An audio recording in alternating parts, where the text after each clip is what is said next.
shine, let it shine, let it shine.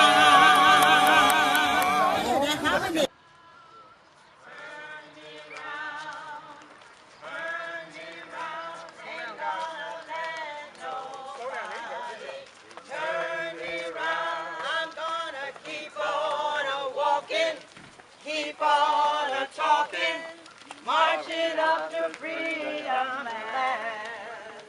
Ain't gonna let no segregation turn me around, turn me around.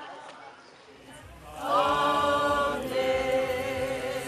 liberty, let our rejoicing rise, high as the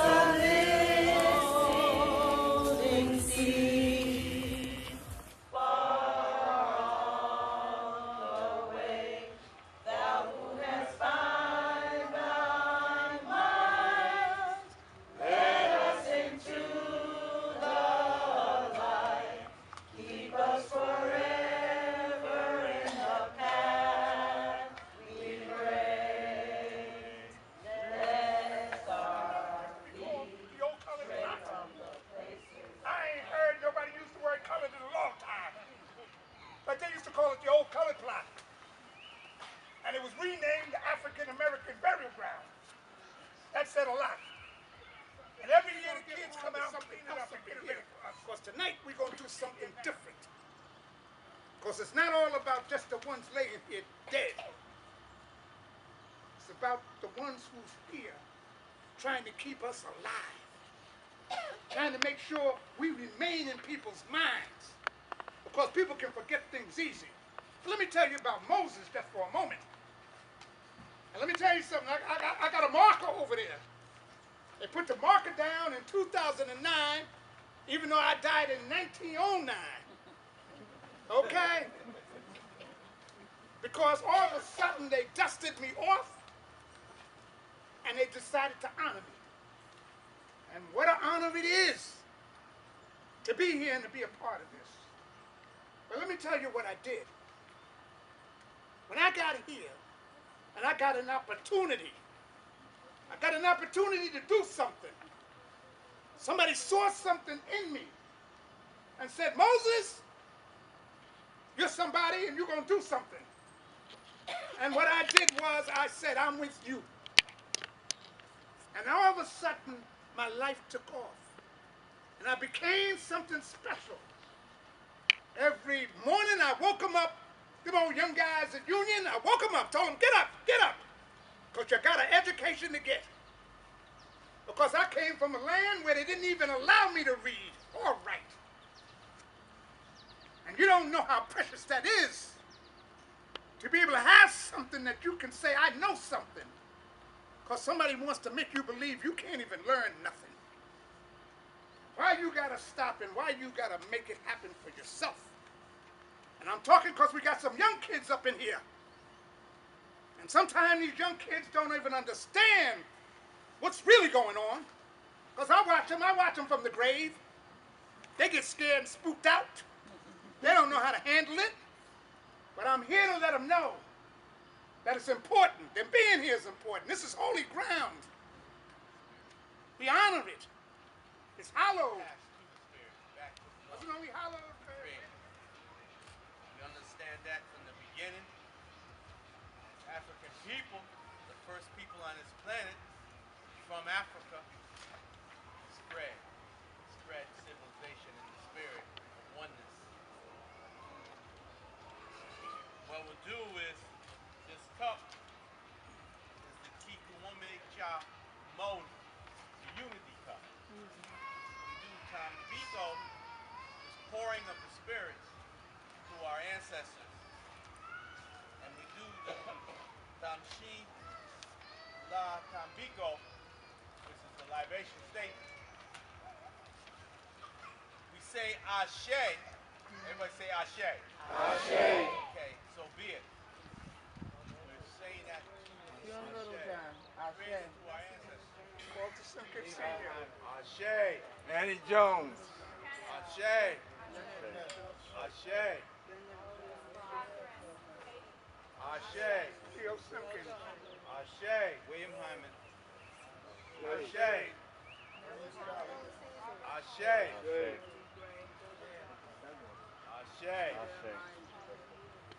Say it all. Ashe. Marcus Garvey.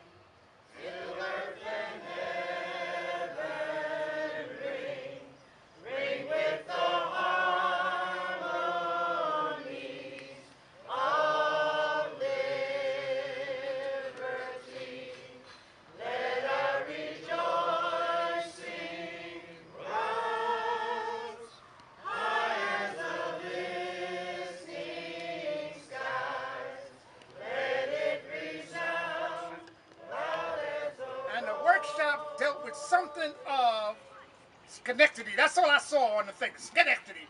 And I said, well, let me go and see what's that all about. And I wasn't sure. But that's where I discovered myself, Moses Viney. And when I heard that there was this Moses Viney, a runaway slave, buried in Vale Cemetery in the old colored plot, I said, oh, wait a minute. We're going to do something about that right now. Okay? I didn't want to start no trouble in the workshop. I was getting well. I want to speak to somebody here. So they sent me to Dr. McAvoy, and so we got busy, okay? But I'll tell you this. When you talk about preservation of history, you can't talk about it without talking about what this area meant. This area right here is now a national site on the Underground Railroad Trail. Hello! That says a lot. Okay? But I'll tell you who has been preserving, who's been keeping the history, who has been recognizing what it was all about. I'm in the room. Paul and Mary Lynn. Yeah! All right, do it. Come on, understand that we have to honor each other. We have to hold each other high. There's so much going down in this world. We're at the turn of the 21st century, and I'm not going to talk much longer. But I have to say this. We're at the turn of the 21st century. In Harlem, they used to have a woman called Queen Mother. We don't know. We understand. Okay? And this is why we have to deal with Queen Mickey. Okay? Queen Mickey. Because that's what she is. She's a reincarnate of a great Egyptian something or other. And I don't know what, and it don't matter. But we got to honor her. They talk about Tutankhamun. Shit. We got Mickey Khan. Okay? There you go, Mickey. Thank you. Well, thank you, Whoever. Moses and Walter, Okay. and everyone else for this award. I really appreciate it. I want to say that I'm very thankful that the tradition that we started with Juneteenth so long ago continues. And earlier this month, Don Hyman organized the Juneteenth in Albany.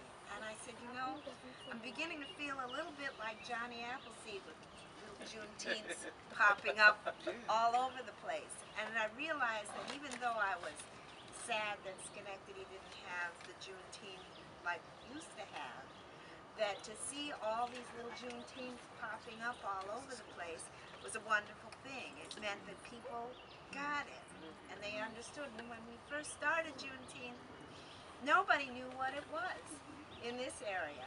And the reporters would say, well, what's Juneteenth? And people we invited would ask the same question. And we learned ourselves in the process. And so that's the beautiful thing about tradition. I also want to say that listening to your descriptions of the various people who have gotten awards makes it so clear what a wonderful network exists and how people connect to each other and how through all of these connections we can make such wonderful things happen.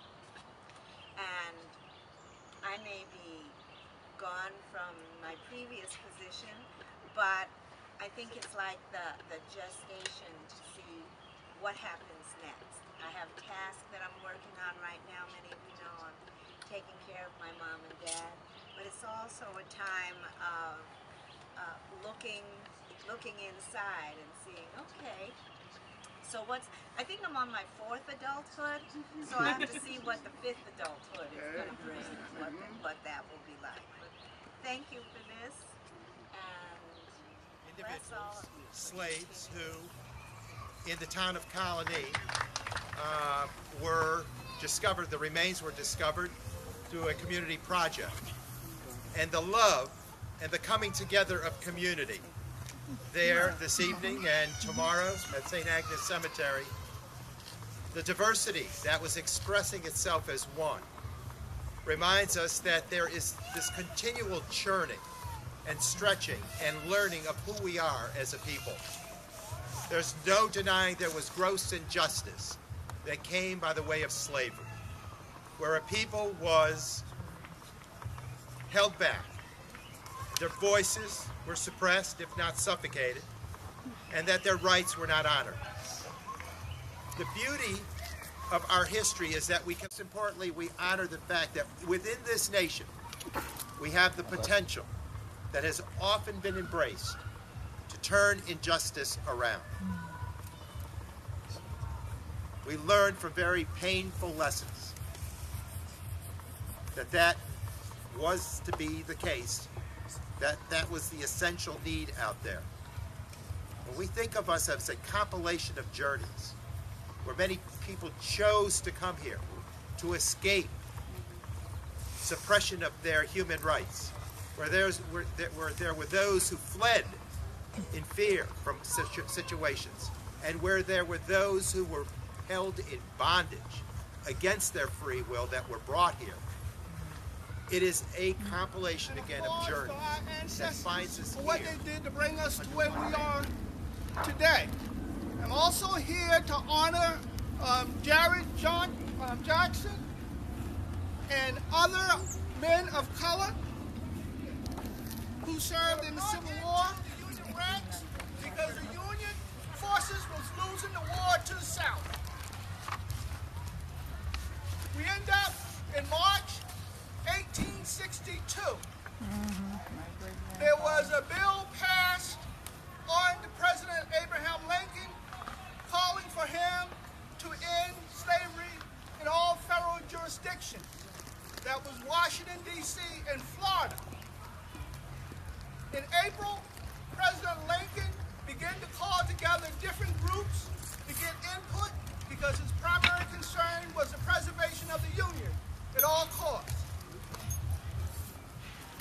He called in representatives from the South and offered to them their ability to keep their slaves if they would come back into the Union. They declined. And they declined because they said, we're winning the war.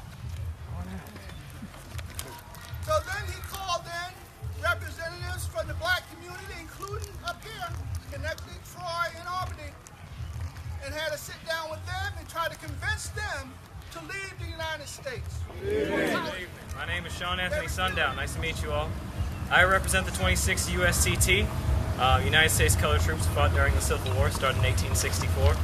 I'm part of the Underground Railroad History Project. I'm a young abolitionist. And let me just give you a few reasons as to why a day like this would exhilarate a soldier of the past, or any of the warriors who fought for the freedoms that we have today. There were 175 regiments of black soldiers. There were 178,000 accounted for. And that went beyond just those regiments.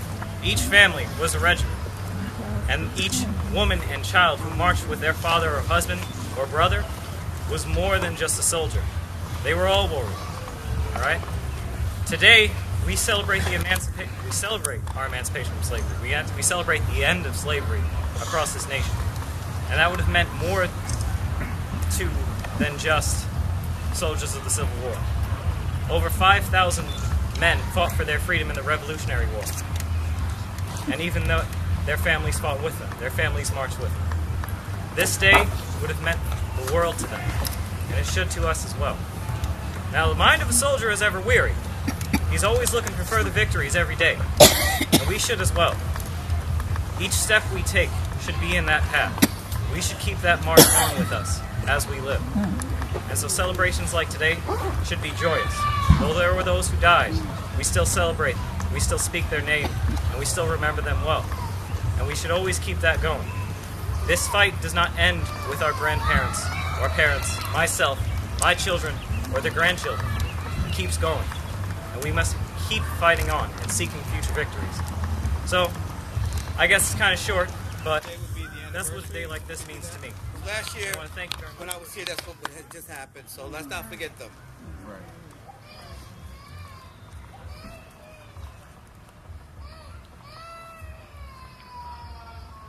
Thank you. And my thoughts and prayers go out to the folks in Florida, all the folks in Florida. My heart and soul to all of them. I thank this brother over here very much for bringing in that knowledge and wisdom and background. And it was refreshing my mind because I took one of his courses at the Underground Railroad and it sort of put my perspective into perspective about who we are, what we did as far as the Civil War goes. So I'm going to recap a little bit today and you're going to help me. We're going to do the ABCs of the Juneteenth news, which is what I usually do, and bring Frederick Douglass in as one of my topics. But I want you to say when I point to you, during the war. Ready? Shall we try? 1, 2, 3. During the war. All right already. I like this. Okay, Frederick Douglass. I'm not doing him in costume. I did it 1,000 times.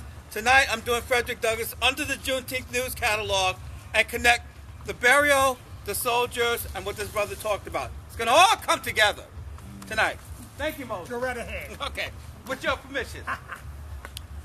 Frederick Douglass was the most powerful black man in America during the Civil War. There were no elections, but his book and what he has done as far as an abolitionist brought him to that status. He was allowed to have a conference with President Lincoln, and one of the things that he did was he went to Lincoln to protest the problems that the colored soldiers that he had been recruiting to raise to fight for their freedom and to fight for the Union be treated equally. If you saw the movie Glory, you remember when Denzel Washington and all the soldiers were going, tear it up, tear it up, tear it up, because they wanted the equal pay. So Douglass asked Lincoln for the equal pay. They were supposed to get that. Second thing he wanted was merit of promotion to those soldiers who deserve it. They don't all want to be privates. Where's Julia at? Lieutenant over there, Major. They want to get promoted. They want bars and stars because they're working hard. That's how you do it in the field. Remember when Morgan Freeman got promoted in the movie Glory? Well, Frederick Douglass was campaigning for that. The other problem was if black soldiers were caught, they were what? They would be killed or sold back into slavery? Well, Frederick Douglass arranged it so that they were treated as prisoners of war.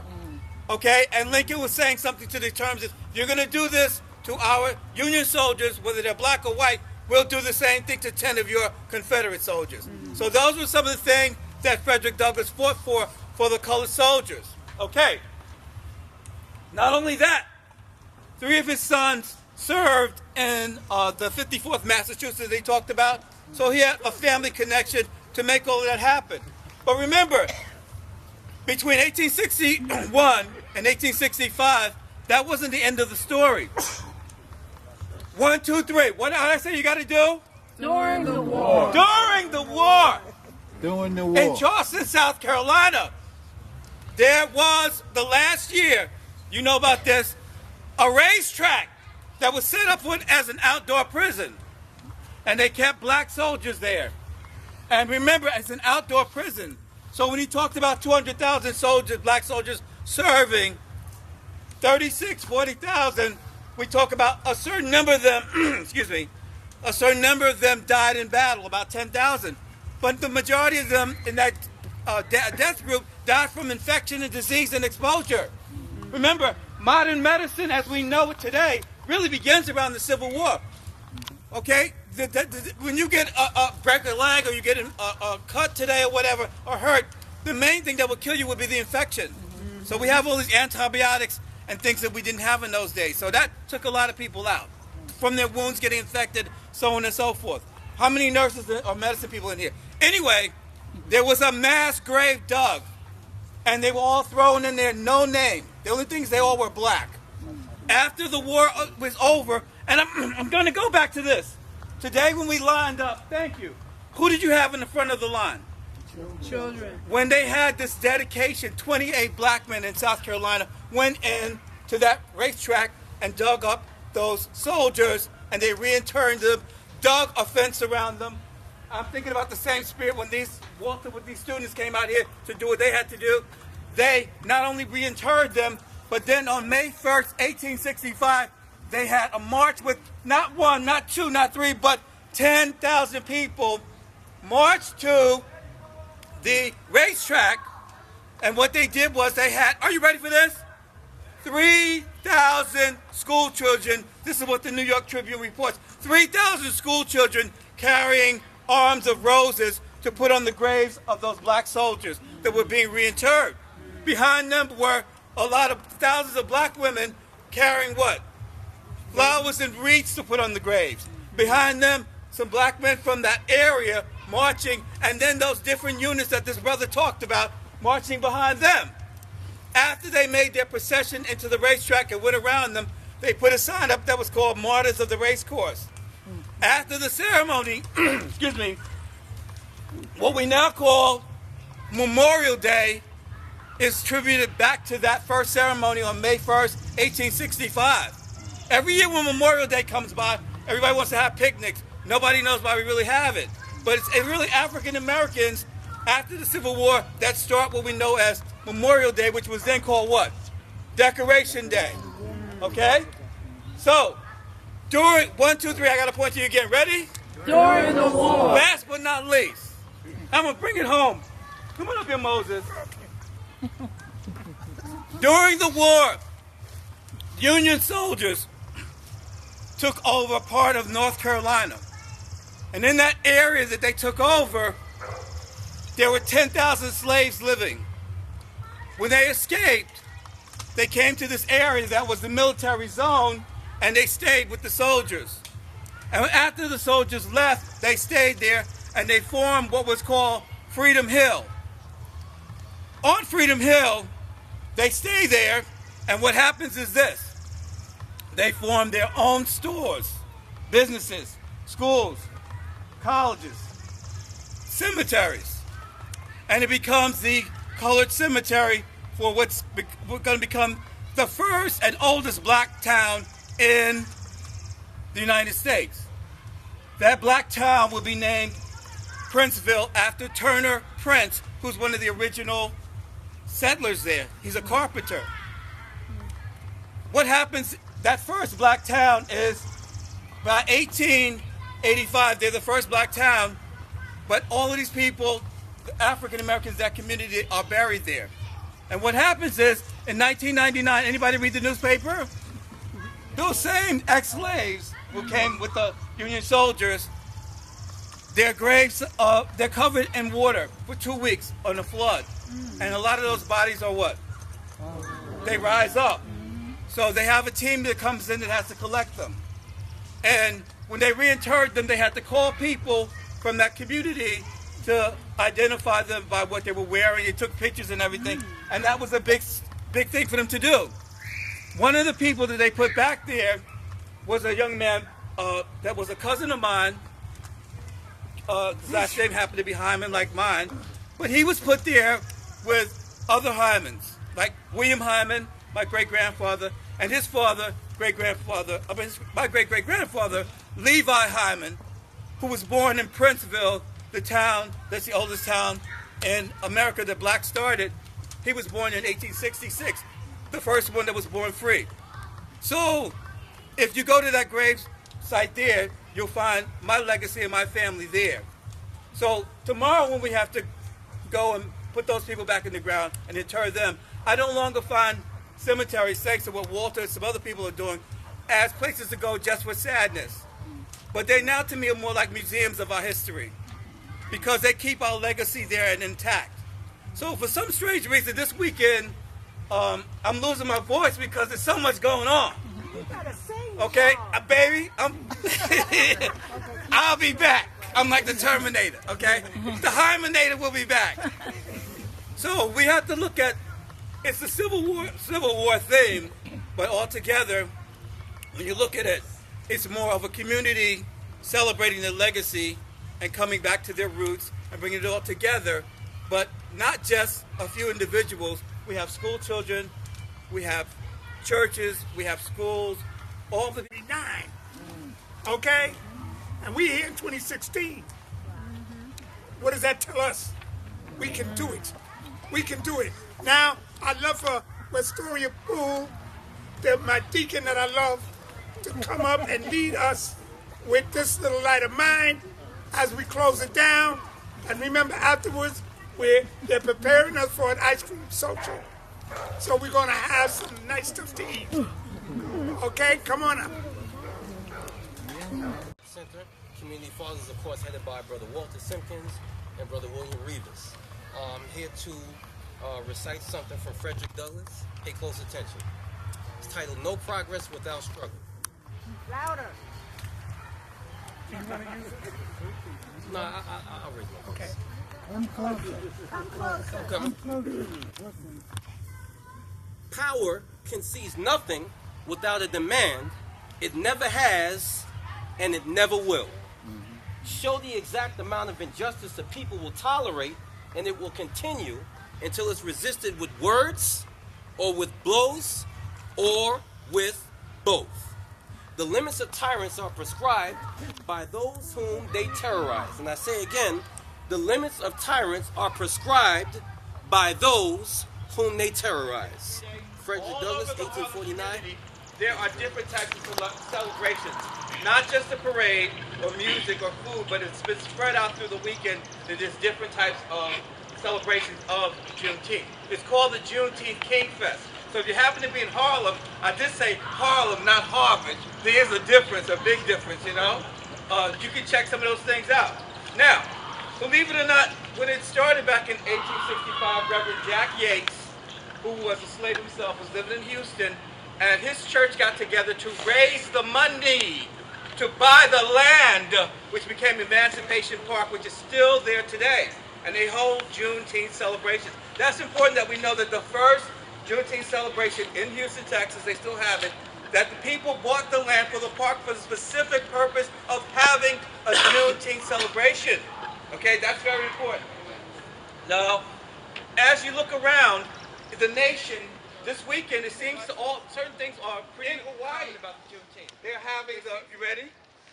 I love Chinatown Juneteenth on the Block Festival. Okay, so you can get pineapple and collard greens. In San Francisco, there's a 3-day festival, and with parades and concerts and speakers, similar to what we do. In Harlem, as I said, there's the Juneteenth King, and they call it the Juneteenth King Festival, something to do with Martin Luther King. At the African Burial Ground, which is similar to what we're doing, they're having a celebration on June 19th, okay? In Denver, Colorado, there's a Juneteenth Music Festival. In Richmond, Virginia, you ready? You really want to get funky? The mothership has landed. George Clinton and P-Funk are going to bring in some freedom. Hey! We're going to land, y'all. Okay. So now, here's where the audience gets involved. What's your name, sir? Kevin. Watch this. It's not in the United States, but it's in part of the world. Where do you think, this is a little game, this Juneteenth festival is taking place? Just pick a country in the world. Ready? They're going to have fried chicken, corn on the cob, potato salad, peach cobbler, ribs, baked beans. I'm going to this one. What do you think it might be? Ireland. Ireland. Anybody else want to guess, Betty? Alabama. I said in the world, baby. Young man. Amsterdam. Okay, sorry. You got to go to the Far East. This is being held in South Korea. Okay? Let it shine. This little light of mine. I'm gonna let it shine. Let it shine. Let it shine. Let it shine. Slavery, their kids, their wives, even though they didn't even want us to have them, and got them and brought them back. And every year, they have this big celebration to bring the family together. That's why we out here tonight. We the families. We the family of the families. And we're here to say, we gotta make it real for them. Now, I'm going to ask Kareem Hassan to come on up, because he got the voice. Okay. So come on up, Kareem. Thank you. This is a surprise for him, okay? Okay. The cemetery. Oh, yeah.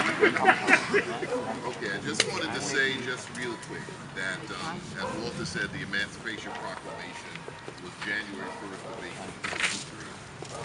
And as he said, the slaves, it really was all over 2 years, more like 2.5 years.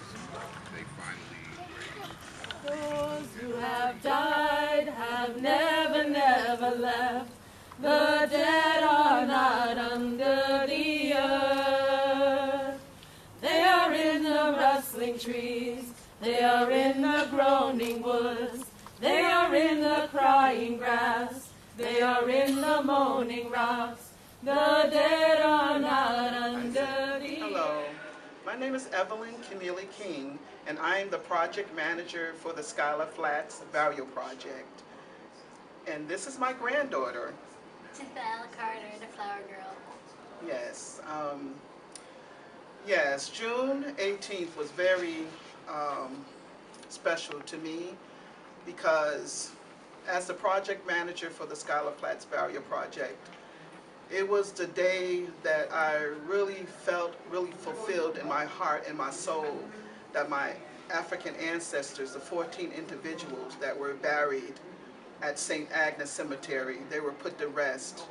And I don't know, my soul was just so full with joy and happiness.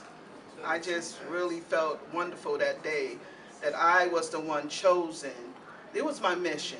I was chosen to bury these people. They were in the museum for 11 years, and they're over 200 years old. There was one man, 6 women, 5 infants, and 2 children. So I felt especially close to the spirit of the children. In the spirit, all the spirits, but the children really got to my heart. I just felt that it was my mission. I'm thinking like, okay, children. We come to tell a story that says we will not forget. These bones tell of the admonition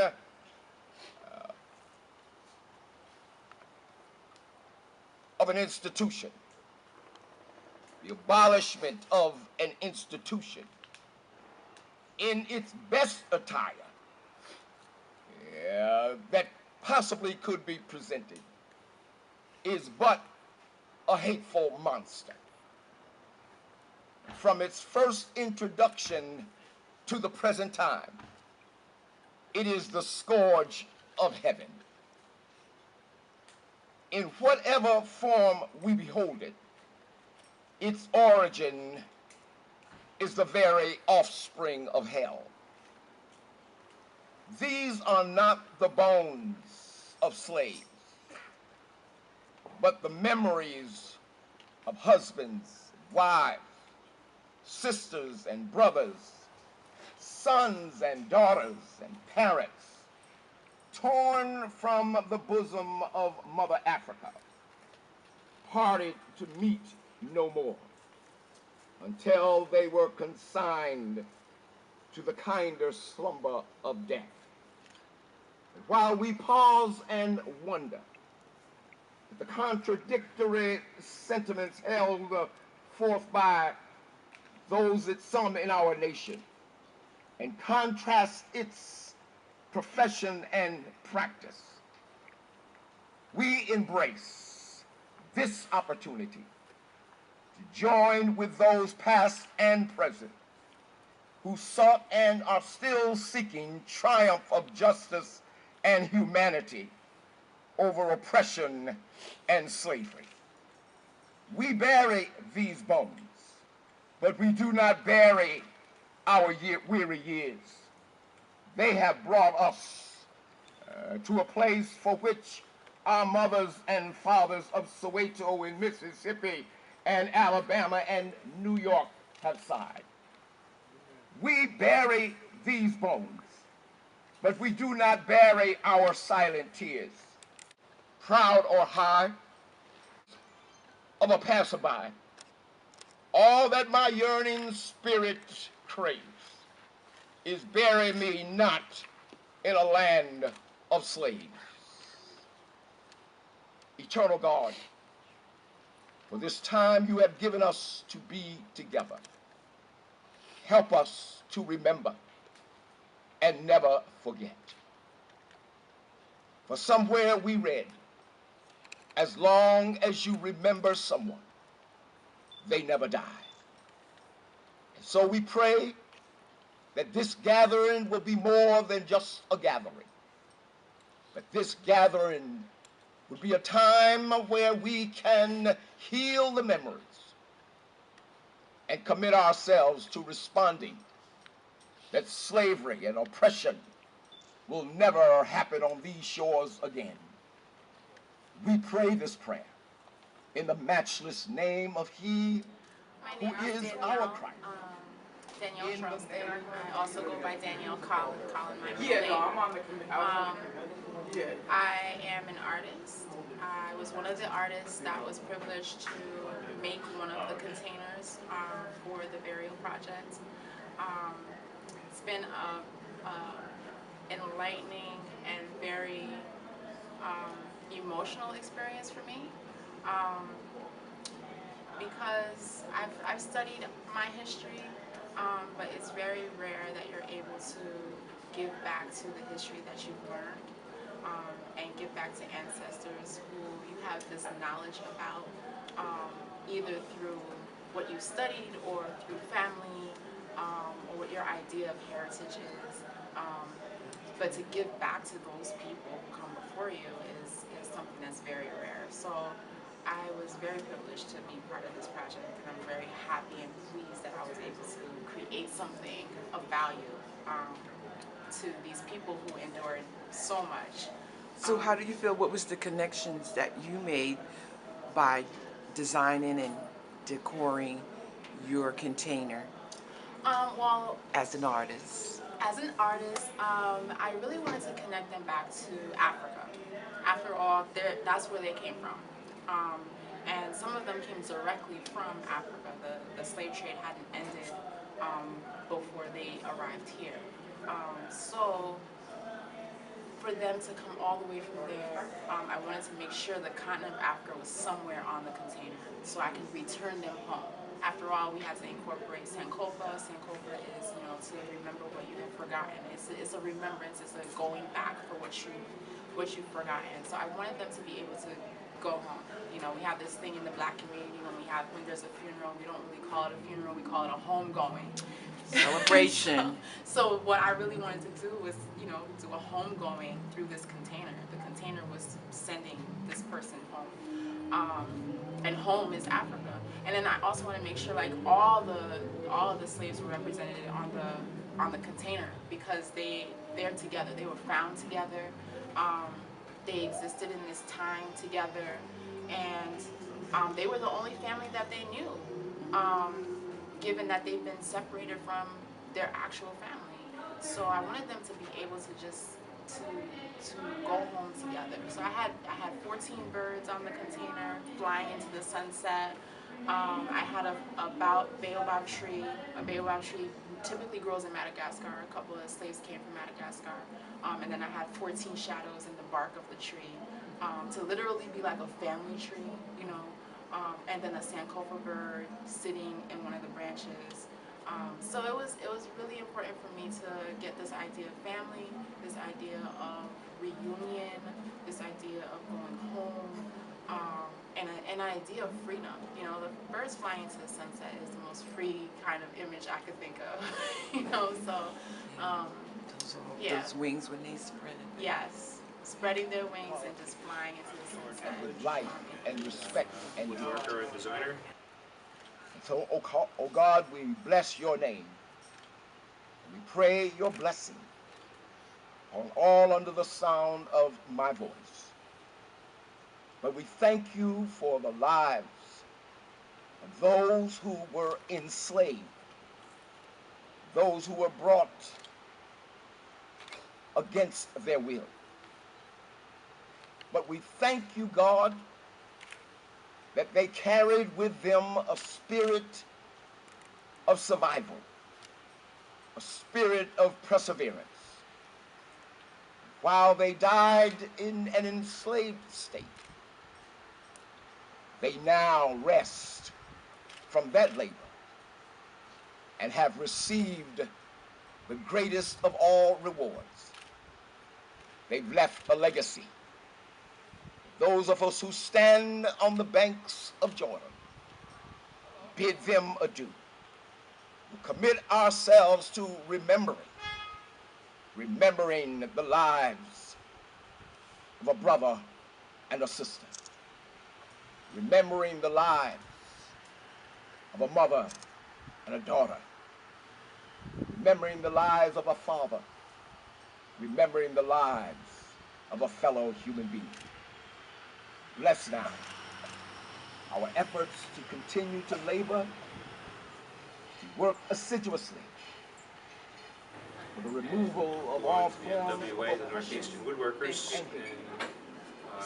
we became aware that there was a need for ossuaries, boxes for this project, and I think struck everybody in our club as an extremely worthwhile project for us to be involved with.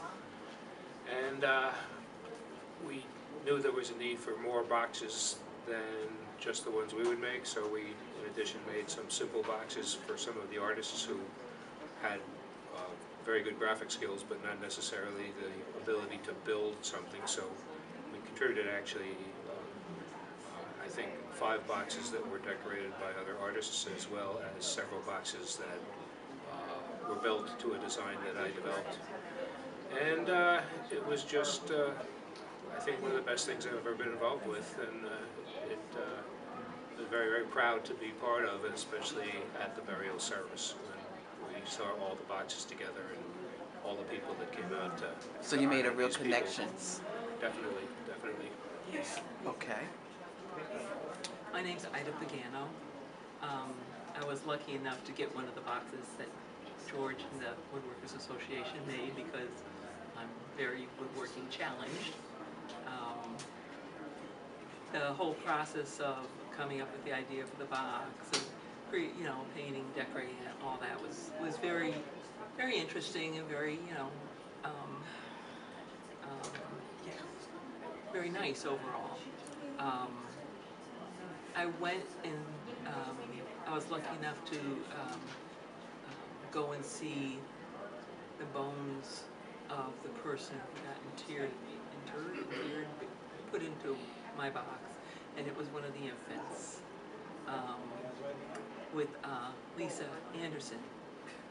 Was nice enough to let me come and watch her do that. And that whole process, the whole way she did it, was so loving and reverent.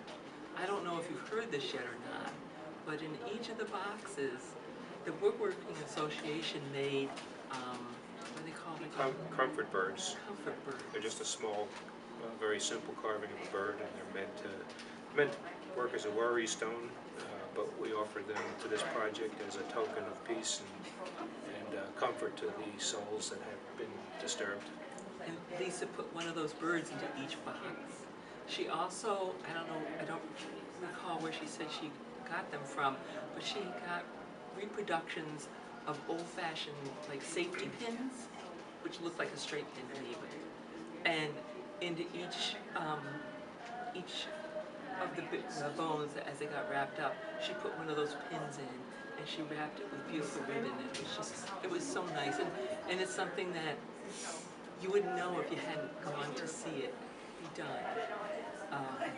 When I went to the memorial service, and again when I went to the funeral at the cemetery, I was just totally overwhelmed, and it was just so beautifully done, so reverential,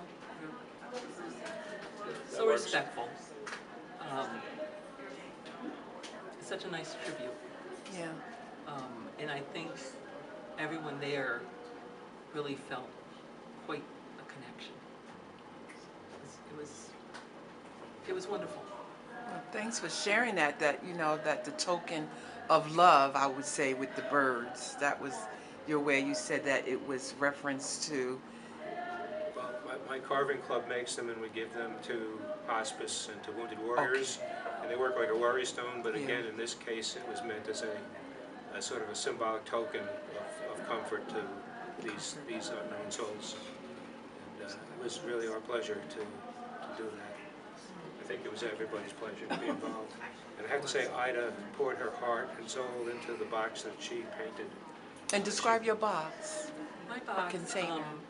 Is the top of it has an angel soaring up to heaven, carrying the symbol, because her soul is flying free. The person's soul is free from worry and care and want. And you captured that moment. I tried. And all the way around the angel on the side is a garden full of flowers, and all the flowers have meanings. Like there was and I waited till everybody got over to the ice cream table where they're at now, so I could talk personally to Moses Viney. Hello. Now, Viney. Yes. You know $1,000 back in those days was worth about $100,000. It was a good thing I wasn't drinking then. Okay. Yeah. Okay. I also heard that when you left all of your land and everything to what today is Prosper's. No, Salvation Army. The Salvation Army. Salvation Army. The land under the air. And most people don't know that. That's right. That's right. In fact, gave them the first lot when they came up to Schenectady, because I used to like to hear them sing spirituals on the porch. Right, but you lived over in that area. Yes, right? yes. And I was a homeowner. A homeowner, okay. I was a landowner. Okay. Me, an ex-slave. Can I hit you for a couple of dollars? Not tonight. How about some ice cream? Not today. How about some ice cream? Go on and get this. We're out of here. Albany Tempo Spectrum. Peace and love. chicken grease. Okay, great. Hi, I'm Donald Solomon Harris, Albany Tempo Spectrum. Oh, listen. And my show's on Channel 18. Look at the camera. Hi. Hey. Okay. And so I love that we were talking about Juneteenth. Okay, because I'm not a grill man. And I was telling you, when I found out I was here, so I was here with you, it was kind of interesting. But generally what happens is and that's the way you gotta do it. It's starting to spread, like in the schools and so on. And the thing I like about it most is yeah. So we like to okay. Going for office. Yes, sir. Running for family court presently. Spent 19 years in the family court. I've been representing children in the family court for a decade, and now I'm actually been appointed by the appellate division to be on the panel that oversees and guides children lawyers. And you know, I'm trying to ease it down. Yes, sir. 19 years. You went to I went to Syracuse University College of Law. Went to Boston College undergrad. Went to Bishop Gibbons here in Schenectady. Yep. Hey, and I'm in the Hall of Fame at Bishop Gibbons because I've been working with the students there on their mock trial team, which is state known. They go to the championships. They've been 6 times in my 16 years. So good crowd, real good crowd there, and just nice to be around the youth. You know, they got an energy. We wish you all the best, sir. Pleasure to be and I look forward to meeting you. Thank you for being on Albany Tempo Spectrum. Congratulations on your award. Peace and chicken grease.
shine, let it shine, let it shine.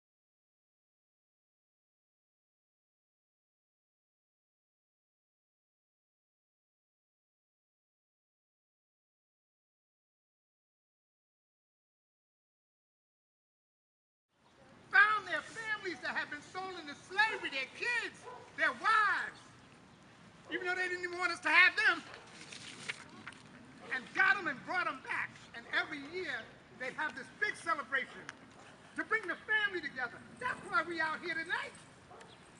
We the family.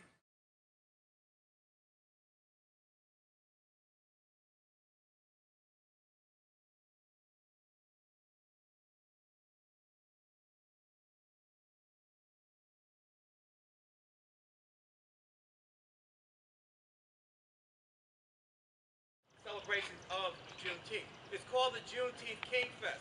So if you happen to be in Harlem, this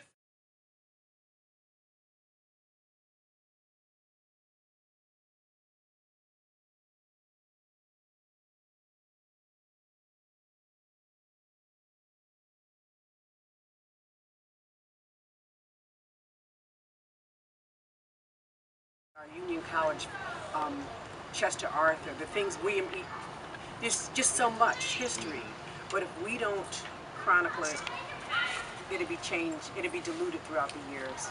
So, you know, continue, keep me in your Their prayers. name, and we still remember them well. And we should always keep that going.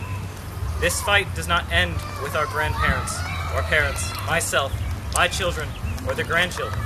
It keeps going. And we must keep fighting. They want to get promoted. They want bars and stars because they're working hard. That's how you do it in the field. Remember when Morgan Freeman got promoted in the movie Glory? Well, Frederick Douglass was campaigning for that. The other problem was if black soldiers were caught, they were what? They would be killed or sold back into slavery? Well, Frederick Douglass arranged it so that they were treated as prisoners of war.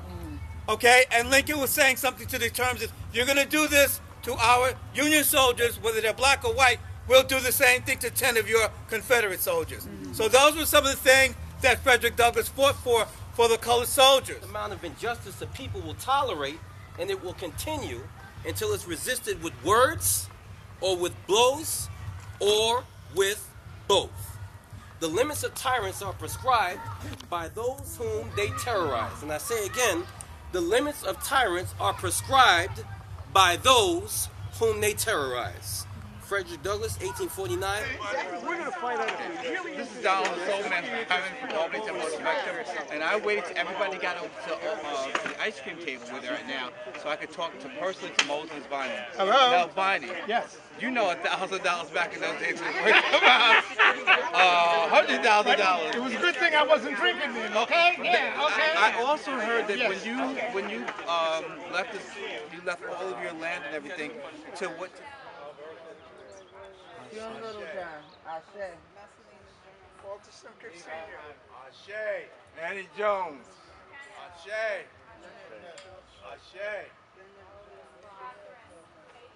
Ashe. Theo Simpkins. Ashe. William Hyman. Ashe. Ashe. Ashe.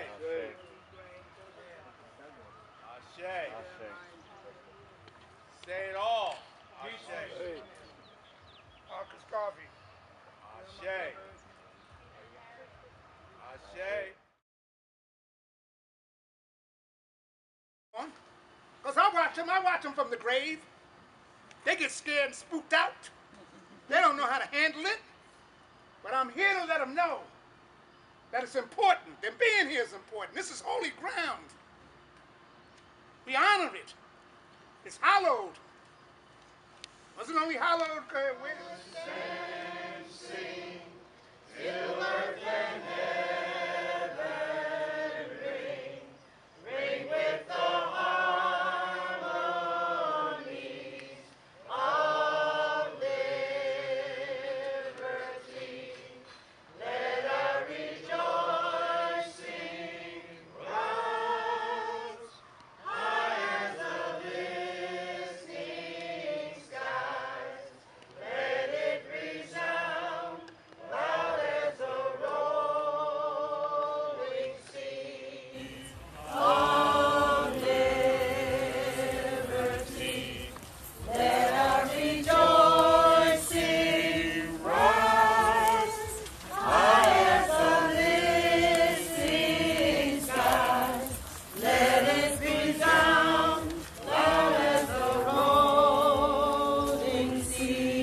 Shine, let it shine.